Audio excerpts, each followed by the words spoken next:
One thing Caitlin Clark does maybe better than anybody in sports right now, makes it about others, makes it about team. Well, this is expected of Caitlin Clark. She's supposed to be great. She's not the Rookie of the Year. Angel Reese is, because that's a surprise, which to me is wrong, because Angel Reese was the best player on the team that won a national championship in college.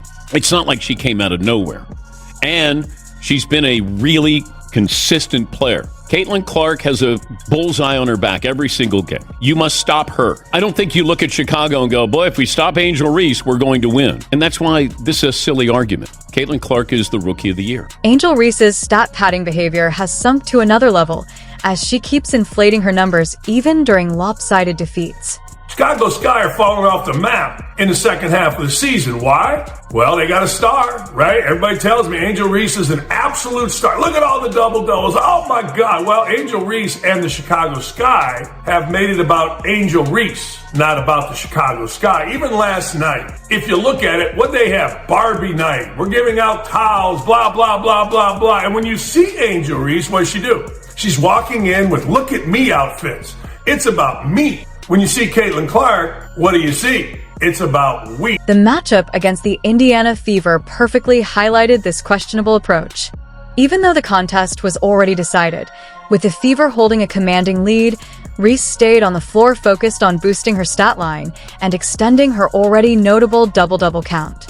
The WNBA in its entirety is really cooking right now, and it continues to grow, and there is a lot of appropriate attention on Caitlin Clark and the Indiana Fever, and we found out that the Fever Storm game from over the weekend drew 2.2 million viewers, which is massive. The WNBA has 18 games this season where they've had more than 1 million viewers average, and 16 of those 18 have featured Caitlin Clark. So you cannot deny the connectivity of Caitlin Clark playing basketball. As the matchup moved into its closing moments and the Fever starters were already sitting out, Reese capitalized on the opportunity to pile up points and rebounds against the team's bench players.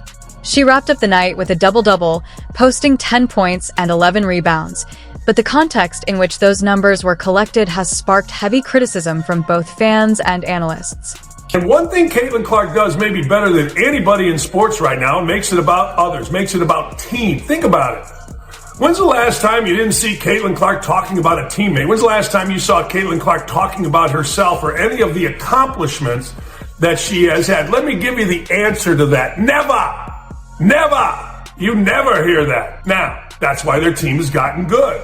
She could have been an egomaniac. Everybody in the league knows that she is the league right now. The most prominent reaction came from Dwayne Wade, who applauded Reese's production in garbage time, something that frustrated many fans who viewed it as an obvious lack of sportsmanship and competitive integrity.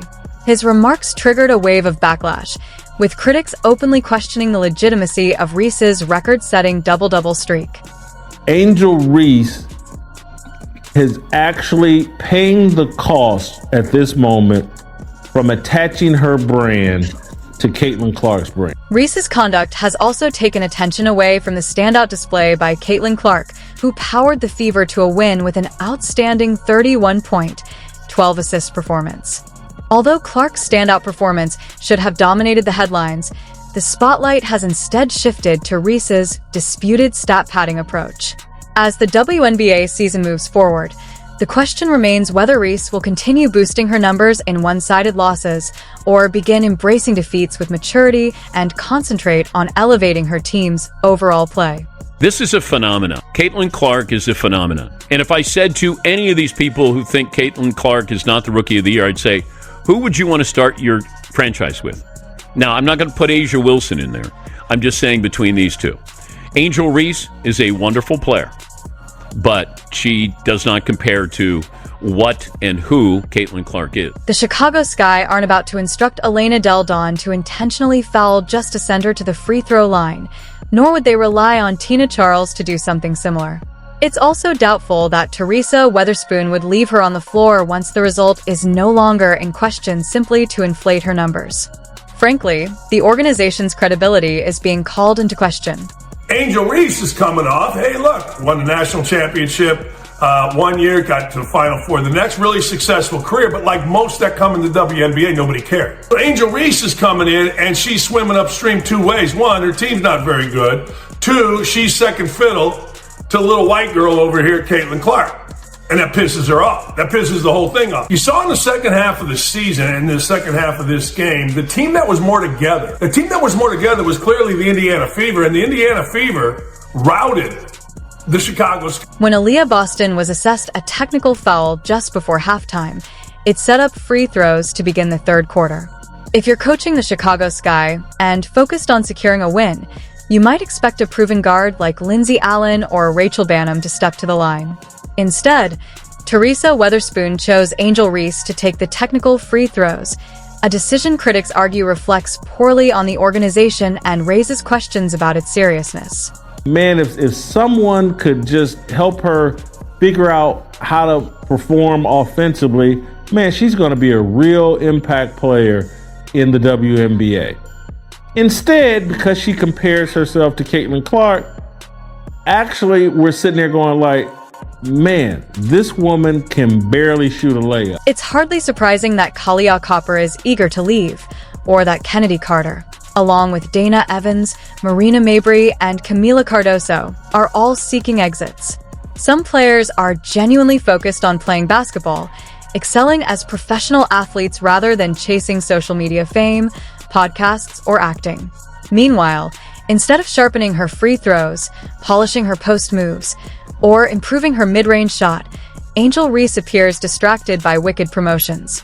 Sure, it's a decent ad, but it's unclear why it's being pushed all the way into theaters. As a post player, is her efficiency a little bit lower, especially around the room, than you would like it to be? Is that an area of growth for Angel Reese in the future? Absolutely it is. But you cannot use that as a metric to criticize what she's doing in a historic way on the glass on both ends of the floor. Off the court, it feels like yet another Broadway hit is being distorted by a movie adaptation, much like Reese's priorities seem skewed.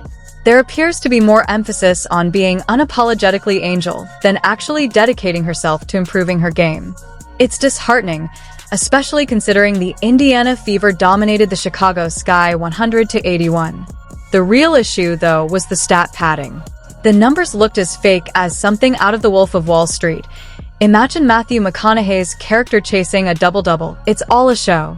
If we're honest, it's essentially a participation double-double, since 19 of her 23 double-doubles were practically handed to her by the opposing team. And, before last night's game against the Phoenix Mercury, I think in her previous 5 games, she had shot 29% from the field. And unfortunately, I've watched these games because I'm now watching Angel Reese as well. And she can't make all of her shots are within 2, 3, 4 feet, and she can't make 29% of them. Here's where I'll give Angel Reese credit. And this is why I'm saying she would be getting celebrated had she not attached herself to Caitlin Clark. Of those 23 double-doubles, the majority stemmed from either the other team's errors or Reese being left in during garbage time purely to boost her stats. That's a direct disservice to the game and contradicts all the talk about not prioritizing Rookie of the Year honors, individual numbers, or double-doubles.